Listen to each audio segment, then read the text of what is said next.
Doutor Lírio, um tema que acaba sempre aparecendo e principalmente gerando dúvidas em relação às pessoas que começaram a investir ou começaram no mercado recentemente é a questão da diversificação versus a concentração, né? O senhor mesmo estava falando lá no início que em um dado momento lá que o senhor estava começando, o senhor investiu em Varig e Sharp, ou seja, concentrou em duas empresas, aí depois acabou não dando muito certo, depois o senhor foi concentrar em Eletrobras praticamente todo o patrimônio que tinha naquele momento. O que eu gostaria de entender... eu me lembro também, doutor Parisotto, que o senhor falou uma vez que o senhor não consegue imaginar uma carteira com mais de 12 empresas, uma por mês no máximo, está de bom tamanho. O que o senhor tem a dizer sobre isso? A concentração versus diversificação, principalmente por conta daquelas pessoas que começam no mercado e já querem pulverizar demais. E isso a gente entende que é um dos maiores erros que a pessoa pode cometer. Sensacional a tua pergunta, Felipe.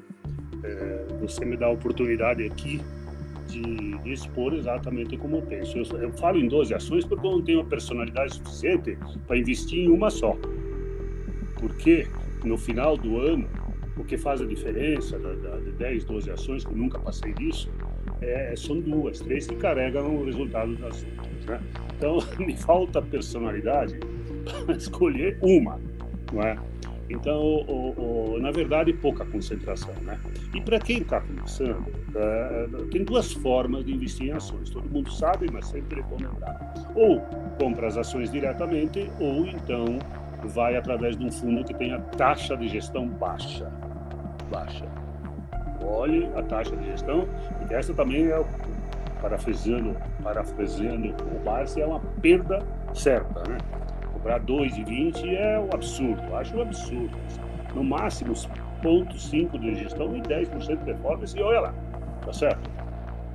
Mas quando eu acho que todo mundo gostaria de saber as famosas dicas quentes, né? Em primeiro lugar, que não existe dica quente, né? Existe uma perspectiva de negócios, né? Então, o cara que quisesse começar uma carteira própria, sem seguir um fundo, eu sugiro que ele escolha uma empresa ou 2 elétricas, que ele escolha uma empresa na siderurgia, uma na petroquímica, eventualmente no petróleo, uma mineradora. Então, essas empresas, né? Vamos lá, nas elétricas, depois o Bassi pode complementar a informação, mas eu sugiro veementemente uma Transmissão Paulista e uma Taesa, né? Que são privadas. Estatal está aparecendo aí uma boa opção também na Copel, eventualmente na Cemig, né? Nas elétricas. Nas siderúrgicas todas são boas, né? Temos aí a Gerdau, temos em Minas, tem a CSN, eu colocaria junto com siderurgia a Vale, que é mineradora, que é derivado, né? Então, escolhe 2 aí, acho que a Vale não poderia ficar fora, não é?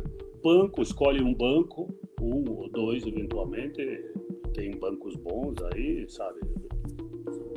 Um pouco sempre caros, né? Tá sempre meio sempre meio promocional o preço do Banco do Brasil, mas tem outros bons também.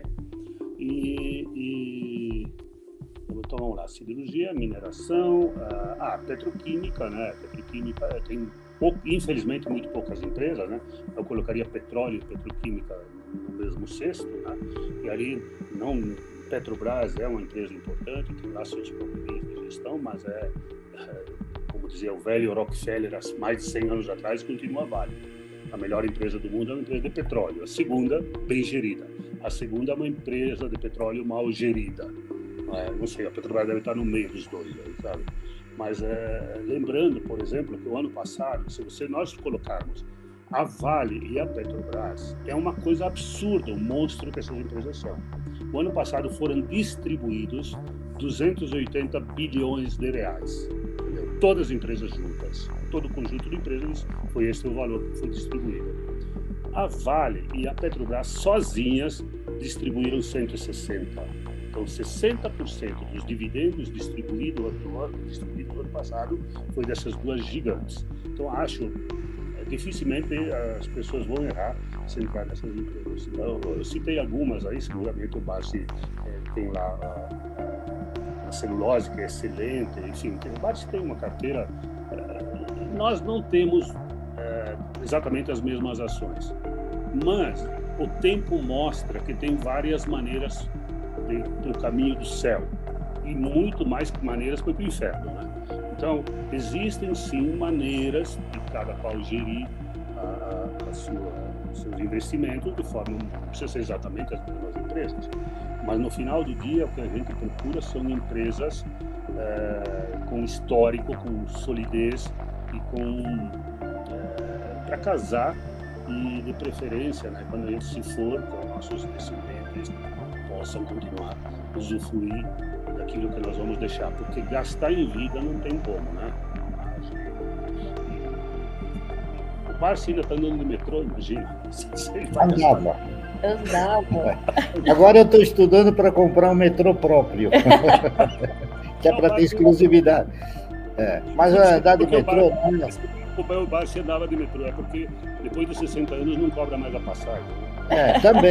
Também, mas era mais uma recomendação médica que ainda continua, porque o médico sempre me pediu que eu me exercitasse, andasse o máximo possível, e de carro você acaba não andando, né? Você acaba indo até a padaria a 2 quadras, e hoje não, hoje eu procuro desenvolver, já desenvolvi com mais intensidade, mas na razão direta que a gente começa a ficar exposto, a gente começa a ficar preocupado em aparecer, porque onde eu vou, o senhor é o Márcio, posso tirar uma fotografia? Pode. Quer dizer, você começa a ficar conhecido demais, então isso acaba sendo prejudicial para a própria segurança da pessoa. Mas eu complementaria ao Lírio dizendo o seguinte: eu, no início dos meus estudos, quando eu criei aquele projeto, Ações Garantem o Futuro, eu imaginei o seguinte: eu quero uma carteira de renda mensal. Ótimo. Para mim ter uma carteira de renda mensal, no mínimo eu tenho que ter 12 empresas. Ou então, eu tenho que ter 12 empresas que pagam um dividendo por ano. Ou então, eu tenho que ter 6 empresas que paguem 2 dividendos por ano. Ou então, e assim sucessivamente. Até uma que possa pagar dividendo mensal, tá correto? Que não é o caso aqui. Então, o que acontece? Eu acho que eu fui formando o meu patrimônio com essa convicção de que eu procurava comprar sempre aquilo que eu interpretava ser o melhor. Porque se você pegar um recurso e distribuir entre muitas empresas, você vai acabar comprando algumas boas e outras más. Então, o importante é você perenizar a sua investida, a sua aplicação, sempre em empresas que tenham uma perenidade e que essa perenidade, elas então caminhem para uma sustentabilidade.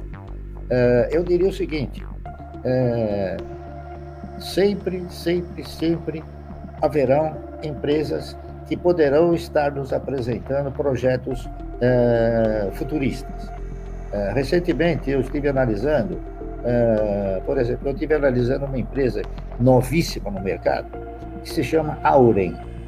Essa empresa Auren, ela é o produto da fusão da Votorantim Energia com a CESP.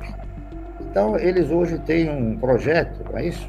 Que eu diria um projeto extremamente assim, audacioso, no sentido de investir em novas matrizes energéticas, eólica, solar, né? Então, essas coisas é que a gente tem que procurar examinar. A carteira ela vai se solidificando, ela vai se complementando, ela vai se consagrando, da razão direta que você recebe o dividendo e na hora de receber o dividendo, se o papel do qual você recebeu o dividendo, ele já não é mais uma opção, então aí você vai para uma segunda opção até chegar na 12ª, tá correto? Quer dizer, eu também interpreto isso.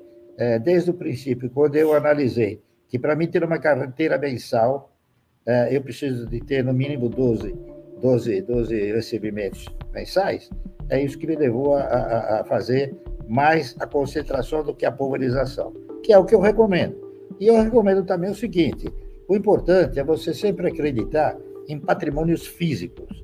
Se você ficar acreditando em patrimônios intelectuais, você acaba perdendo a noção, você acaba perdendo a base de você avaliar um projeto, tá certo? Então, existem aí novas empresas, novos projetos. Eu citei a Auriga assim como exemplo, mas nós temos aí uma outra empresa também que agora passou a ter um projeto novo que se chama Vibra. A Vibra nada mais é do que os postos Petrobras, não é isso? Mas a Comerc, que foi comprada para poder fazer o quê? Não para gerar energia, nem para transmitir energia e nem para distribuir energia, e sim para comercializar energia. E eu acredito que esse fator, que já está há algum tempo no mercado, que vem se consolidando de forma expressiva, que ele possa ser um bom resultado. Está correto? E outro papel que também eu interpreto, que ele já teve uma trajetória extraordinariamente positiva, e também está na área de energia, que é a Cosan, tá certo?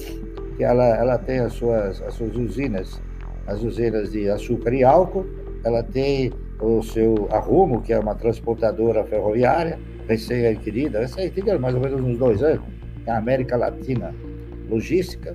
Eles recentemente fizeram uma aquisição. Recentemente não, já faz algum tempo eles compraram o terminal sucro-alcooleiro do Porto de Santos. Então eles têm o quê? Eles têm a geração